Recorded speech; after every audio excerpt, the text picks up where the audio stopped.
اختر صاحب څخه کوي. په دغه دویم پړاو کې مفتي صاحب او جاوید اختر صاحب به د یو بل څخه پوښتنې کوي.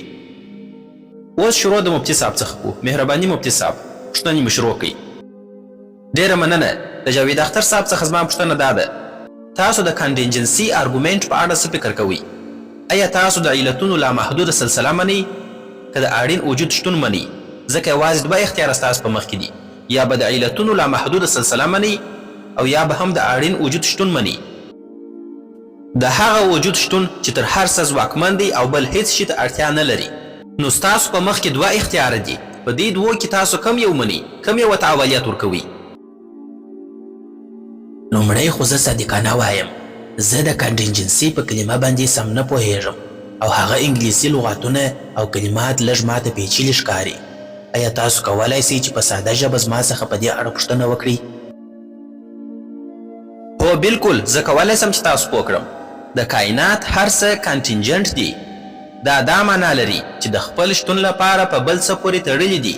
کانټینجنټ دا معنا لري چې د خپل شتون لپاره په بل څه پورې تړلي دي.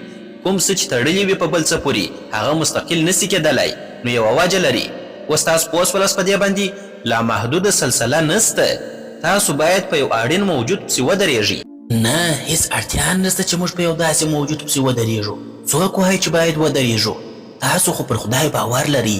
تاسو وایاست چې خدای له پخوا څخه شته، له هغه وخت څخه چې وخت هم نه و. نو بیا تاسو ولې وایاست چې کائنات نسي کولی له پخوا څخه وي، یعنې له وخت څخه مخکې وي؟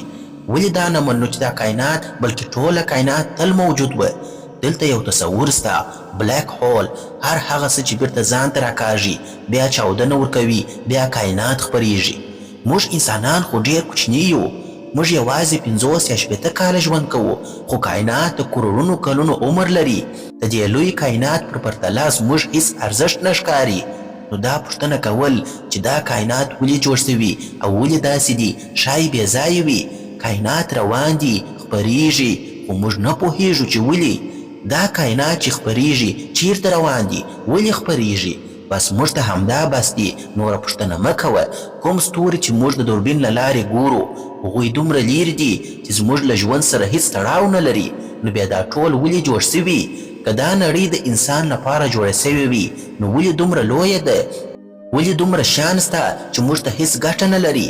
ځینې خلک وایي چې دا ټول د انسان لپاره جوړ سوي دي، خو دا خبره سمه نه ښکاري. که څوک دا دعوه کوي نو باید ثبوت وړاندې کړي، د دې هر څه ثبوت ورکړي. اختر صاحب، آیا تاسو غواړئ د مفتي صاحب د کانټینجنسي ارګومنټ جواب ورکړئ، یا تاسو غواړئ چې د مفتي صاحب څخه یوه بله پوښتنه وکړئ؟ ځکه چې دا د یو بل څخه د پوښتنو کولو دور دی، تشریحي دور تیر سو. زما پوښتنه دا ده، ځینې خلک وایي دا ټول د انسان لپاره جوړ سوي دي، خو دا خبره سمه نه ښکاري. که څوک دا دعوه کوي نو باید ثبوت ورکړي. زه ولې ومنم که ثبوت نه وي؟ دا خبره برټراند رسل هم کړې وه. څوک چې دعوه کوي ثبوت یې راوړي. هغه چې مفتي صاحب په ټوک راواړول.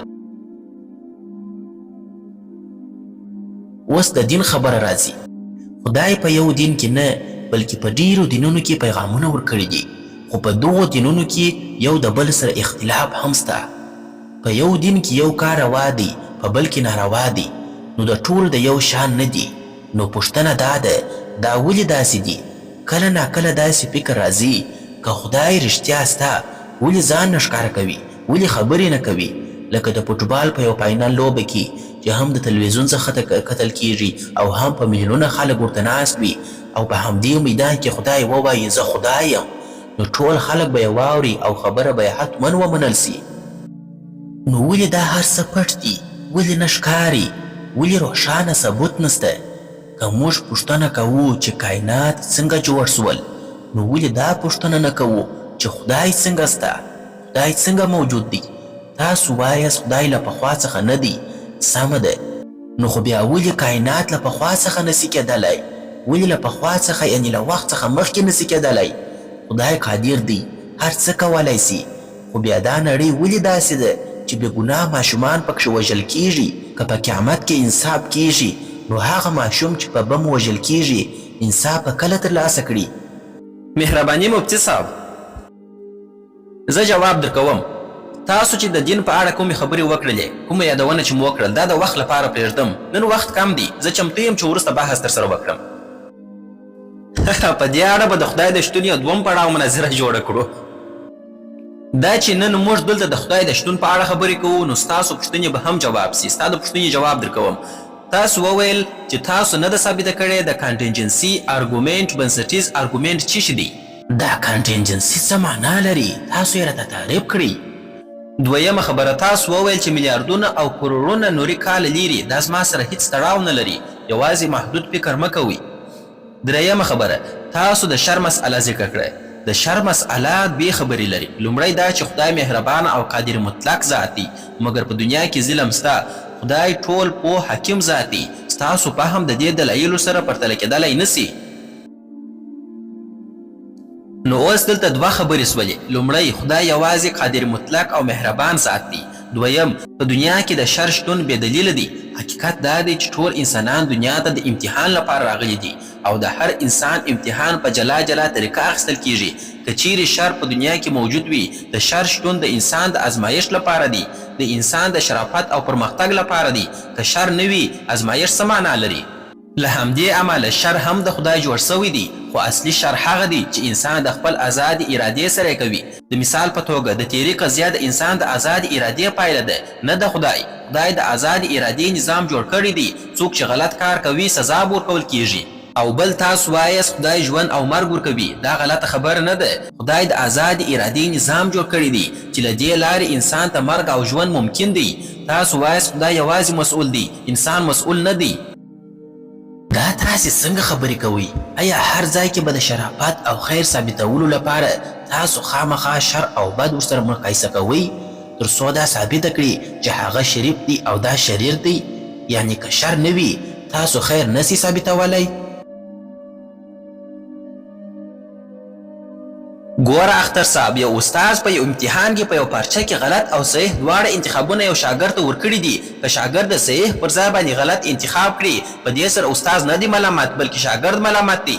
بالکل هم داسې ده چې الله تعالی شر او بد د امتحان لپاره پیدا کړي دي، خو په دې سره هغه نه بد کیږي بلکې هغه څوک بد بلل کیږي څوک چې دغه بد اختیار د ځان لپاره غوره کوي. چاړه جوړونکي بد نه بلل کیږي بلکې هغه څوک بد بلل کیږي څوک چې همدغه چاړه بد استعمالوي. دا بد ځکه بد دی چې خلک ورته بد وایي. اوس جنسي تیری ځکه بد دی چې خلک ورته بد وایي. که په یو ټولنه کې خلک جنسي تیری ته سم کار ووایي، نو آیا په هغه ټولنه کې جنسي تیری کول سم کار دی؟ هو بالکل. اختر صاحب، په جرمني هیواد کې نازیان ډېر وه، هغوی نسل وژنې ته سم کار وایه. آیا ستاسو په نظر هغوی سم کار کوه؟ نه، چې په ټوله دنیا کې اکثرت و یو کار ته سم ووایي نو هغه کار به سم بلل کیږي، که غلط ووایي غلط. اختر صاحب، په ټوله دنیا کې خو اکثره خلک خدای هم مني، نو بیا ته ولې خدای نه منې؟ ये hello hello